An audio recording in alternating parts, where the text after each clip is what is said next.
بسم اللہ الرحمن الرحیم۔ السلام علیکم ورحمۃ اللہ وبرکاتہ۔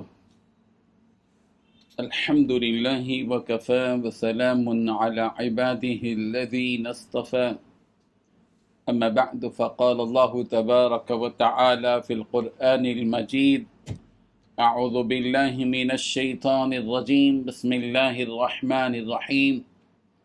فَكُلًّا أَخَذْنَا بِذَنبِهِ فَمِنْهُمْ مَنْ أَرْسَلْنَا عَلَيْهِ حَاصِبًا وَمِنْهُمْ مَنْ أَخَذَتْهُ الصَّيْحَةُ وَمِنْهُمْ مَنْ خَسَفْنَا بِهِ الْأَرْضَ وَمِنْهُمْ مَنْ أَغْرَقْنَا وَمَا كَانَ اللَّهُ لِيَظْلِمَهُمْ وَلَكِنْ كَانُوا أَنفُسَهُمْ يَظْلِمُونَ۔ صدق اللہ العظیم۔ لفظی ترجمہ یوں ہے: فَكُلًّا پھر ہر ایک کو، اخذنا ہم نے پکڑا، بِذَنبِهِ اس کے گناہوں کی وجہ سے، فَمِنْهُمْ چنانچہ کوئی تو ان میں سے، من وہ ہے کہ ارسلنا ہم نے بھیجی، علیہ اس پر، حاصباً پتھراؤ کرنے والی آندھی، وَمِنْهُمْ اور کوئی ان میں سے، من وہ ہے کہ اخذتہ الصیحہ پکڑا اسے چیخ نے، ومنہم اور کوئی ان میں سے، من وہ ہے کہ خسفنا بہ ہم نے دھسا دیا اسے، الارض زمین میں، ومنہم اور کوئی ان میں سے، من وہ ہے کہ اغرقنا ہم نے اسے غرق کر دیا، وما کان اللہ اور نہیں تھا اللہ، لیظلمہم کہ وہ ان پر ظلم کرتا، ولیکن اور لیکن، کانو وہ تھے خود ہی، انفسہم یظلمون اپنے نفسوں پر ظلم کرتے۔ ترجمہ یوں ہے: تو ہم نے سب کو ان کے گناہوں کے سبب پکڑ لیا۔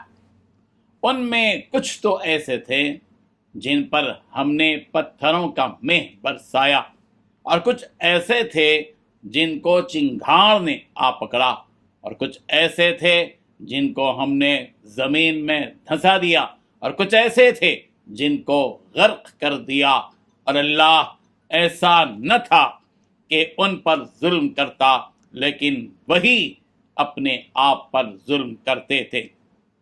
اس آیت میں 7 باتیں بتلائی گئی ہیں۔ پہلی بات، ہم نے ہر ایک کو اس کے گناہوں کے سبب پکڑا۔ دوسری بات، ان میں سے بعض وہ تھے جن پر ہم نے سخت ہوا بھیجی۔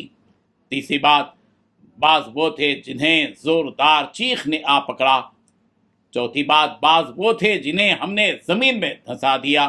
پانچویں بات، بعض وہ تھے جنہیں ہم نے پانی میں ڈبو دیا۔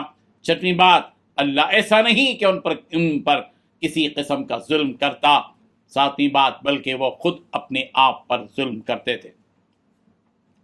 بزرگان محترم، پچھلی آیتوں میں انبیاء کرام علیہم السلام اور ان کی قوموں کا تذکرہ تھا۔ قوم عاد کا تذکرہ تھا، جن کی طرف حضرت ہود علیہ السلام بھیجے گئے۔ حضرت قوم ثمود کا تذکرہ تھا، جن کی طرف حضرت صالح بھیجے گئے۔ قوم لوط کا تذکرہ تھا، جن کی طرف حضرت لوط علیہ السلام کو بھیجا گیا، اور ساتھ ہی قارون کا تذکرہ، فرعون کا تذکرہ، حامان کا تذکرہ تھا۔ ان آیات میں ان قوموں پر ہوئے عذاب کی مختلف شکلیں اور صورتیں بیان کی جا رہی ہیں کہ کس طرح، کس قسم سے، کن شکلوں میں ان قوموں کی تباہی ہوئی، ان پر عذاب آیا۔ اللہ تبارک و تعالیٰ نے فرمایا کہ ہم نے ان تمام کو عذاب میں مبتلا کیا۔ فَكُلًّا أَخَذْنَا بِذَنبِهِ ہم نے ان میں سے ہر ایک کو عذاب میں پکڑ لیا۔ اور پھر فَمِنْهُمْ أَرْسَلْنَا عَلَيْهِ حَاصِبًا بعض کا عذاب تو ایسا تھا کہ ان پر ہم نے ٹھنڈی تیز آندھی بھیجی، جو اپنے ساتھ پتھر بھی اٹھا لائی تھی، اور وہ پتھر اس قوم پر برسنے لگے، جس کی وجہ سے وہ ہلاک ہو گئے۔ اس سے مراد قوم عاد ہے، جس قوم کی جانب حضرت ہود علیہ السلام کو نبی بنا کر بھیجا گیا تھا، جن کا تذکرہ سورہ حجر کی آیت نمبر 73 میں بھی موجود ہے۔ فقال اللہ، اور پھر اس کے بعد قوم ثمود کا تذکرہ کیا گیا۔ قوم سمود پر کیے گئے عذاب کا تذکرہ کیا گیا. بعض مفسرین نے کہا کہ اس سے مراد قوم سمود ہے اور اہل مدین دونوں بھی ہیں.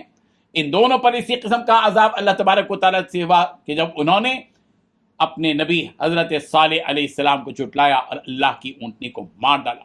تب اللہ نے ان پر ایک ایسی خطرناک چیخ بھیجی جسے وہ برداشت نہ کر سکے اور ان کی موت واقع ہو گئی.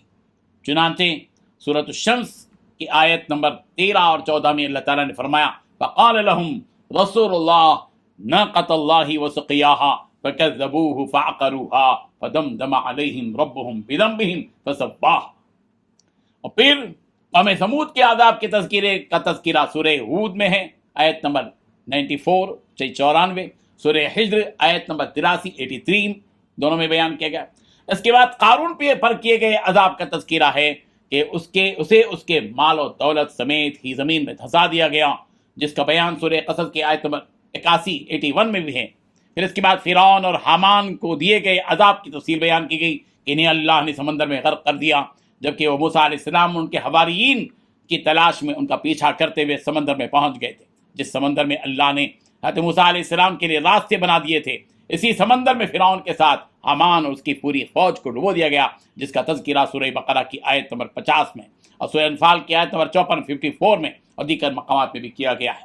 یہ بات یاد رہے کہ اللہ تبارک و تعالیٰ نے ان پر کسی قسم کا ظلم نہیں کیا، یعنی انہیں جو عذاب آیا اس عذاب کا دینا ان پر کوئی ظلم نہیں تھا، بلکہ حقیقت یہ ہے کہ انہیں ان کے اعمال کی سزا دی گئی.